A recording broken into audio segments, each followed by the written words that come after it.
Starting right now on ABC's This Week. Breaking news. A U.S. drone strike kills almost a dozen suspected al-Qaeda operatives. We have brand new details about why the U.S. felt it had to act right now. High alert. As Boston gets ready to run, our investigator Brian Ross behind the scenes as police prep for every scenario. Finding faith. Can you give him a shout of praise? Come on, Strik. A new generation of evangelicals stepping up. But is their political power on the decline? A special Easter Sunday conversation with Franklin Graham. Plus, baby on board. We have our first child arriving later this year. Chelsea Clinton's surprise announcement. Has a Clinton dynasty begun? From ABC News, This Week with George Stephanopoulos begins now. Good morning. I'm Martha Raddatz. Happy Easter. As we come on the air this morning, we have three stories which could affect your safety and security breaking right now. In Boston, an unprecedented operation unfolding to protect tomorrow's marathon. In Yemen, where a U.S. drone just took out 10 suspected al-Qaeda militants. Was it in response to this new terror video? And Ukraine, where civil war looks increasingly likely after a fragile truce destroyed moments ago by a checkpoint firefight. We have team coverage from around the globe, and we do begin with Alex Marquardt in Ukraine. Alex. Good morning, Martha. A mysterious and deadly shootout this morning is deepening divisions, raising tensions here after Ukraine had announced an Easter suspension of its military operation to quash pro-Russian unrest in the eastern part of the country. Around 3 a.m., pro-Russian militants say they were attacked outside of a town that they control and say several of their members were killed by a far-right nationalist group, which is aligned with the new government in Kiev. Now, the evidence they're offering is suspicious, but already Moscow is saying it is outraged by Ukraine's unwillingness to control anti-Russian extremists.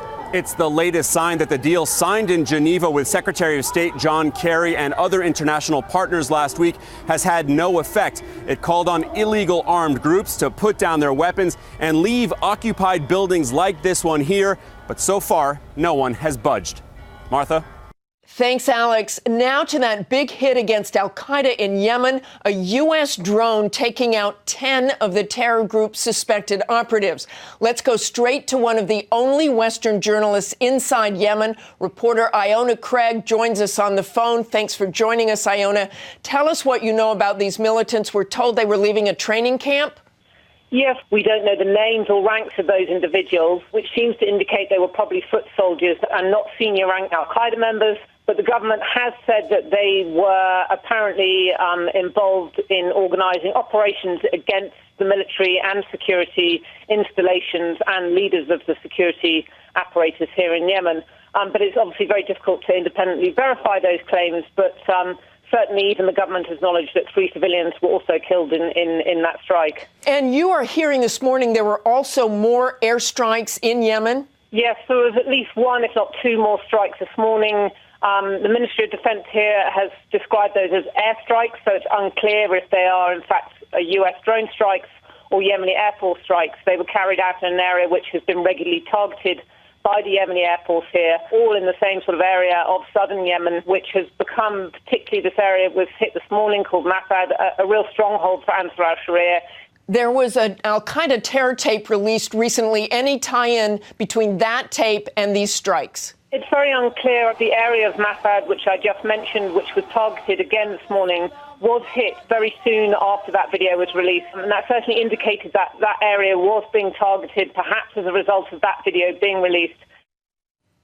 Our thanks to Iona. Let's bring in Chairman Michael McCaul from the House Homeland Security Committee and ABC News contributor Admiral Robert Harward, former Navy SEAL and former Deputy Commander of U.S. Central Command. I want to talk to you, Chairman McCaul, first. You have been briefed on this. What do you know? Well, if the reporting's accurate, this is a very significant drone strike. As you know, al-Qaeda in the Arabian Peninsula, or AQAP, poses probably the greatest external threat to the homeland itself. They are the ones who are involved with bomb-making devices to go undetected on airplanes.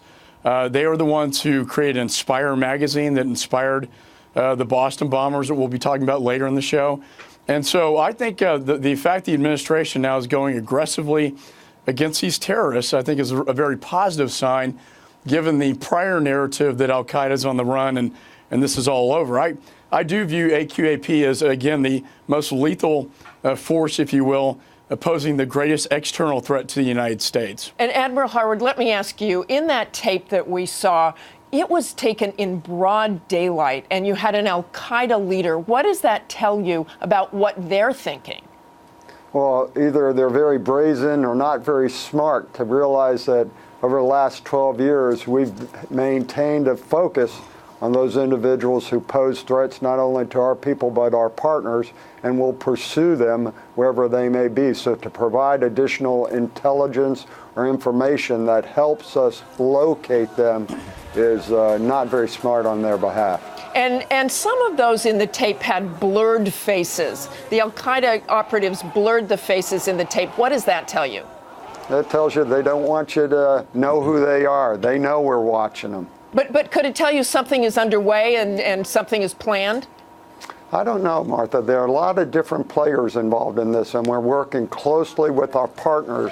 So there's a lot of folks who maintain this pressure, and anything we need to protect in terms of tactics, techniques, procedures, or certain individuals that we don't want to disclose is at play here. Okay, thanks to both of you.